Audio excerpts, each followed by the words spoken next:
Bonjour à tous. Nous allons découvrir aujourd'hui un concept original, gourmet et sain, proposé au cœur du bassin montluçonnais. Laurence Levistre nous accompagne. Bonjour. Bonjour.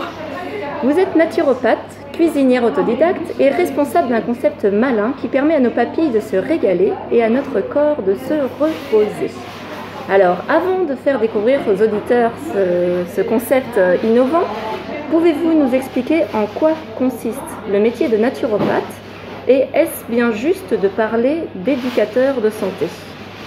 Oui, en effet, il est vraiment très juste de parler d'éducateur de santé parce que chacun doit se responsabiliser par rapport à son état de santé et mettre en place des modifications aussi nécessaires pour l'optimiser. Et je pense que là, la nutrition a toute sa place. Et c'est ce qu'on essaie de faire partager ici de façon très simple pour montrer que c'est à la portée de tous surtout et aussi de toutes les bourses quand on reste dans une simplicité des aliments. D'accord. Pourquoi avoir choisi cette voie et quels sont les facteurs qui vous ont orienté vers la naturopathie ? Est-ce une rencontre, un livre ? Qu'est-ce qui vous a le plus marqué pour vous orienter vers cette voie qui n'est pas simple ? Alors en fait, ce qui m'a... Voilà, j'étais à la recherche de quelque chose qui allait aider les gens à la fois au niveau émotionnel et au niveau physique. Et à ce moment-là, j'ai eu aussi quelques soucis de santé, pas dramatiques, mais des soucis de santé chroniques. Et seule la naturopathie a pu répondre à ça. Donc voilà, c'est un ensemble de choses qui m'ont dirigée vers ça, tout naturellement. Et voilà, j'en suis très heureuse parce que j'ai résolu les problèmes de santé, vraiment de façon durable, je pense.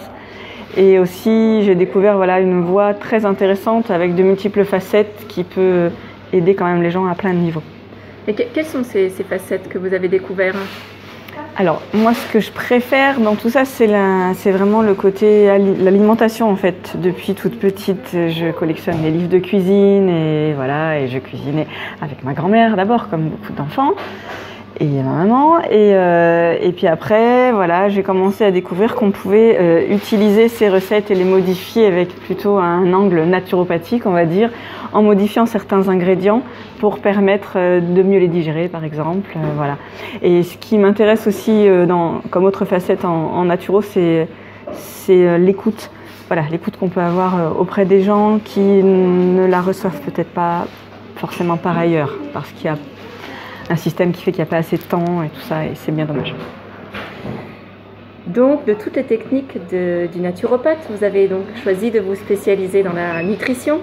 Donc Hippocrate disait que ton aliment soit ton seul médicament. Cette phrase, Laurence Levistre, vous l'êtes appropriée et vous avez donc contribué à développer Sérénité, un restaurant, mais pas seulement. Quel est le concept et le mode de fonctionnement de Sérénité, Laurence ?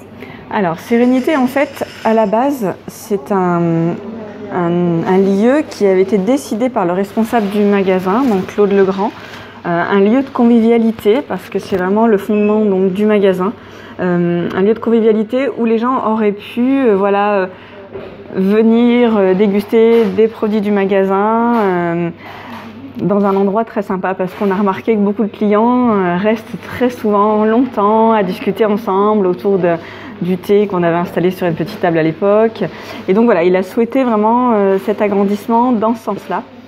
Et voilà, pour diverses raisons, il se trouve qu'à ce moment-là, j'ai été disponible dans le projet et je lui ai soumis 2 ou 3 petites choses en lui disant ce serait peut-être pas mal si on faisait des petits menus pas trop compliqués qui permettent aux gens de comprendre que c'est facile de s'alimenter sainement et simplement.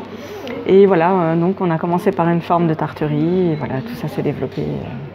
Alors, il y a effectivement, vous avez des menus, mais au-delà des menus, en fait, vous m'avez expliqué tout à l'heure que rien ne se perd, tout continue de circuler. Est-ce que vous pouvez nous en dire un petit peu plus ? Parce que vous m'avez expliqué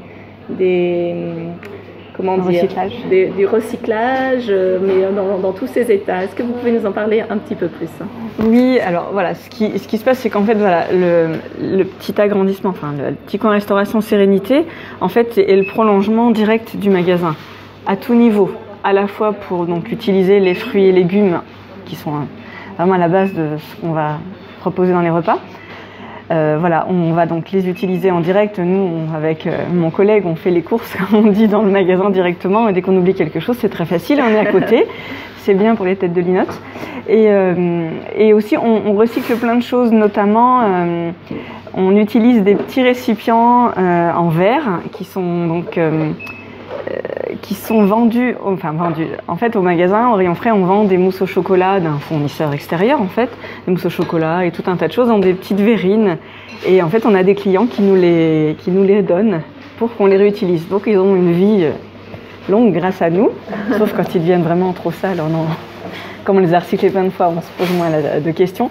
Donc voilà, on utilise ça. Nos jus, donc on a un extracteur de jus et voilà, nos jus, c'est les fruits et légumes qui sont reçus, voilà, tout frais ici. Et c'est vrai que voilà, c'est sympa, c'est un grand prolongement. Voilà. Alors vous m'avez expliqué aussi que les tartes également, parce que vous êtes un restaurant où vous avez une vingtaine de couverts. Et donc, quand il n'y a pas 20 couverts remplis, que se passe-t-il pour les aliments et les plats qui vous restent? Voilà, en fait, on a une cuisine, si vous voulez, très simple, comme avaient, on peut dire, les personnes auparavant chez eux, nos grands-parents, c'est-à-dire qu'on ne perd rien. Et voilà, par exemple, le mardi, on a eu peu de personnes et on avait fait une fondue de poireaux. Et bien, en fait, on a recyclé cette fondue de poireaux dans des tartes tout de suite après, pour pas qu'elle soit perdue, si vous voulez. Donc, nous, comme disait Claude d'ailleurs tout à l'heure, on a un petit peu des petits colibris à notre niveau. Voilà, on évite le gaspillage et on le retransforme tout de suite comme on ferait chez soi. Moi, j'appelle ça un peu de la cuisine de fond de frigo, c'est ce que je fais chez moi. Et je trouve que voilà, on évite tout gaspillage et c'est ce qu'on fait ici. Et si les filles, elles reçoivent, par exemple, le matin au rayon frais, je sais pas, une quadrette de yaourt, il y en a un qui est cassé. Voilà, nous, on se débrouille pour le réutiliser dans des recettes qui seront adaptées. Voilà, pour nous, c'est logique. Donc, c'est le zéro gaspillage à Sérénité. Mais alors, pour avoir un concept comme ça, il a bien fallu, à un moment donné, la faire naître, la faire grandir, la faire germer. Est-ce que vous pouvez nous expliquer, en fait, comment cette idée a germé et comment elle a abouti jusqu'à la réalisation de ce concept très intéressant? Alors voilà, moi si vous voulez, en ayant eu mon cabinet de naturopathie, j'ai modifié les régimes alimentaires de certaines personnes et parfois j'ai dû en arriver à faire du sans gluten, sans lactose et j'étais quand même embêtée, il faut le dire, de voir les gens tristes parce qu'ils n'allaient pas pouvoir manger de gluten, ils ne pourraient plus manger de lactose, ils ne pourraient plus manger de sucre et tout ça. Et triste de devoir avoir un régime différent des autres, marginalisant. C'est pas faux dans certains cas. Et du coup, moi, j'ai souhaité ici qu'on se rende compte qu'on pouvait manger de cette façon et sans que ce soit triste. Hein, et en se régalant. Donc en fait, il est vrai qu'ici, les personnes qui n'ont pas forcément un régime sans gluten mangent forcément chaque jour un gâteau sans gluten, sans le savoir peut-être. Je le dis parfois je le dis pas parce que c'est pas grave, ça se sent pas du tout. Toujours des desserts quand même peu sucrés. Et puis voilà, on fait aussi des tartes. Bon là, elles sont avec gluten bien sûr, mais on crée des cakes, des choses sans gluten pour que voilà, le plus grand nombre puisse avoir accès à un menu, chose qui ne peut pas se passer ailleurs. Voilà. C'était exactement l'objet de ma prochaine question, parce qu'effectivement, on voit apparaître des tonnes de régimes avec, sans gluten, vegan, végétarien, paléo. Tous les livres, enfin tous les rayons des libraires ne vendent que ça, surtout avant l'été. Mais en réalité, qu'est-ce qu'on peut appeler une alimentation saine et équilibrée? Est-ce que tout le monde a les mêmes besoins? On n'est pas tous logés à la même enseigne, me semble-t-il. Alors, comment faire pour avoir une alimentation équilibrée et saine? Qu'est-ce que c'est vraiment? Alors, c'est vrai qu'on entend tout et n'importe quoi, beaucoup d'amalgames sont faites. Après, moi, ce que j'ai constaté, j'ai peu d'expérience, mais dans le peu d'expérience que j'ai, ce que j'ai constaté, c'est qu'en fait, l'important, c'est de suivre ses propres besoins. Et un régime sans gluten va être adapté à quelqu'un, alors que quelqu'un d'autre va le faire par mode ou voilà, et n'en a pas forcément besoin. Il est vrai qu'il y a du gluten partout, il est vrai qu'il est bien de faire les choses soi-même pour éviter des ajouts qu'on aurait dans la cuisine industrielle. Mais avant tout, c'est chacun doit tester et si, voilà, comme on fait souvent en naturo, dès lors qu'il y a un problème d'articulation, on va éviter le lactose, on va éviter le sans gluten peut-être. Je pense que chaque personne doit le tester sur elle et en voir les retours. Mais on ne peut pas savoir avant, en fait. C'est immense les causes des problèmes, donc voilà. Il faut apprendre à s'écouter. À s'écouter et à écouter son corps et être attentif aux signes qu'il donne.